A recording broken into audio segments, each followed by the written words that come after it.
장점이라고 하면 이제 단지가 산 거, 단점이라고 한다면 상대방한테 이제 죽기 쉬운 상황이 되는 거.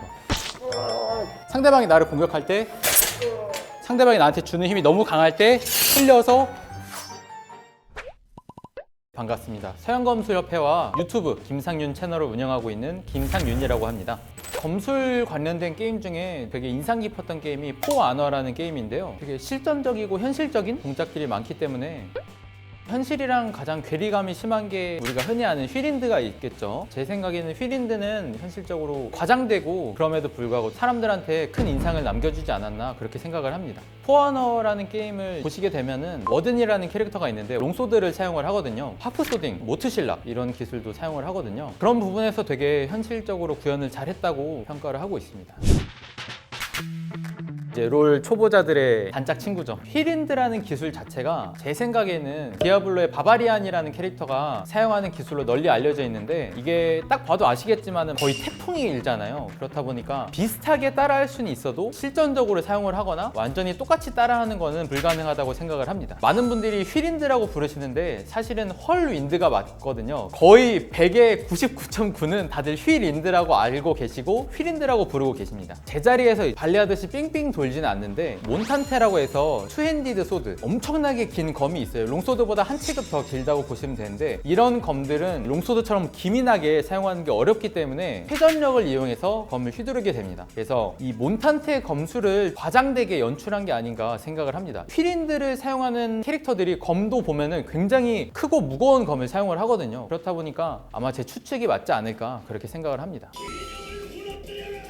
직접 할 수는 있겠지만 실전성은 크게 떨어진다고 볼 수 있겠죠. 한 30%? 아마 저거는 발레 선수분을 모셔야 되지 않을까. 이거는 이제 검술의 영역이 아니고 발레? 예술의 영역이 아닌가 그렇게 생각을 합니다.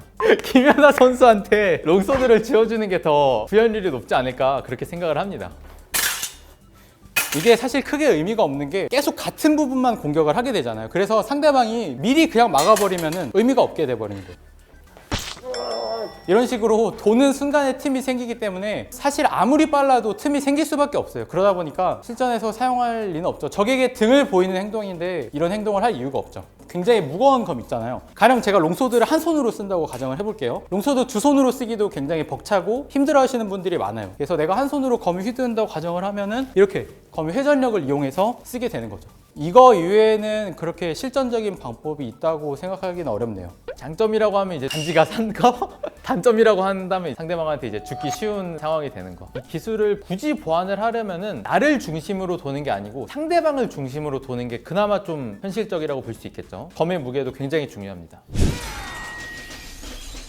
패링은 쉽게 말하면 그냥 방어하는 동작을 우리가 패링이라고 부르죠. 실전에서 많이 쓰진 않고요. 어느 검술이든 간에 보통은 이제 공격과 방어를 동시에 하는 거를 최우선으로 여기게 되는데요. 공방일체가 불가능한 경우에 상대방의 공격이 내가 예상치 못하는 데 들어왔어요. 일단 내가 살아야 되잖아요. 그럴 때는 이제 유사시에는 방어 동작을 할 수가 있겠죠. 공방일체에 비하면 굉장히 쉽다고 볼 수 있죠. 초보자도 가능한. 근데 가급적이면 공방일체로 방어와 공격을 동시에 하는 게 좋다. 근데 그게 불가능한 경우에 내 실력이 떨어지거나 그런 상황이 안 만들어졌을 때 단순히 방어만 해서 상대방의 공격을 방어를 한다 이렇게 생각을 하면 될 것 같습니다. 패링을 할 때 그나마 중요한 점은 검을 보면은 약한 부분이 있고 강한 부분이 있어요. 검의 윗부분이 힘이 덜 받는 약한 부분이고 검의 밑으로 갈수록 힘이 강하게 작용하는 강한 부분이거든요. 그래서 상대방의 공격을 강한 부분으로 받으면은 상대방이 아무리 강한 공격이어도 내가 방어를 쉽게 할 수 있고 내가 약한 부분으로 방어를 하게 되면은 공격이 그대로 내 머리로 들어오게 되는 거죠. 그렇기 때문에 가급적이면 상대방의 공격을 강한 부분으로 받아내는 게 중요합니다. 그리고 항상 내 손과 머리가 방어되게끔 방어를 하는 게 좋습니다. 상대방의 공격은 항상 바깥쪽에서 들어온다고 가정했을 때 이렇게 방어를 하면은 내 머리가 보호가 되겠죠. 상대방의 공격이 이런 식으로 방어를 해요. 그러면 당연히 상대방 공격이 내 머리를 짓눌러서 나는 죽게 되겠죠. 그렇기 때문에 항상 기본적으로 내 머리를 지키는 게 굉장히 중요합니다. 그렇죠. 방어하기 어려운 경우도 있죠. 상대방의 방어를 하면은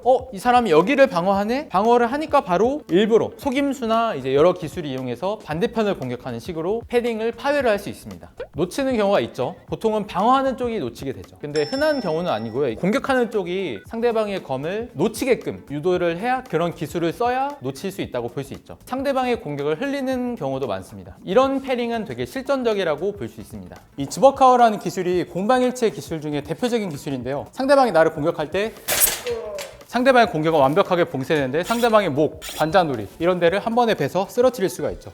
패링이라는 기술 말 그대로 상대방 공격이 올 때 이렇게 방어 이런 걸 우리가 패링이라고 부르게 되죠. 아무래도 공격을 흘리는 게 있냐고 말씀을 하셨잖아요. 상대방이랑 검이 붙었는데 상대방이 나를 압박하는 힘이 너무 강해요. 나를 죽이려고 칼을 들고 왔단 말이에요. 상대방이 나한테 주는 힘이 너무 강할 때 흘려서 공격을 하는 거죠.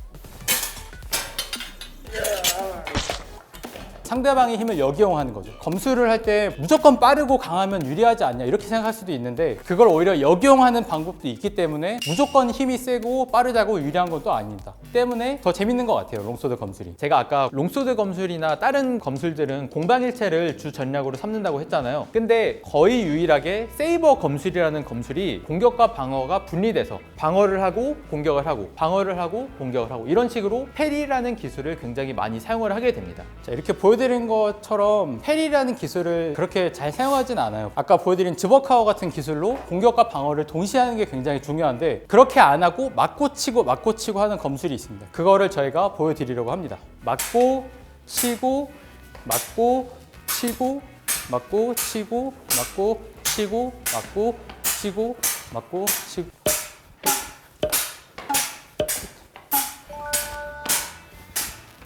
패링의 장점은 일단 되게 직관적이고 단순하고 빠르게 동작이 가능한 점이 있고 단점이라고 하면은 상대방을 공격하는 게 아니고 방어하는 거기 때문에 간단하게 생각하면 그냥 샌드백이 되는 거예요. 샌드백. 내가 계속 방어를 하면은 절대 상대방을 이길 수 없어요. 내가 어느 순간에는 상대방을 공격을 해야 되는데 계속 방어만 하게 되면은 내가 질 확률만 계속 늘어나게 되는 거죠.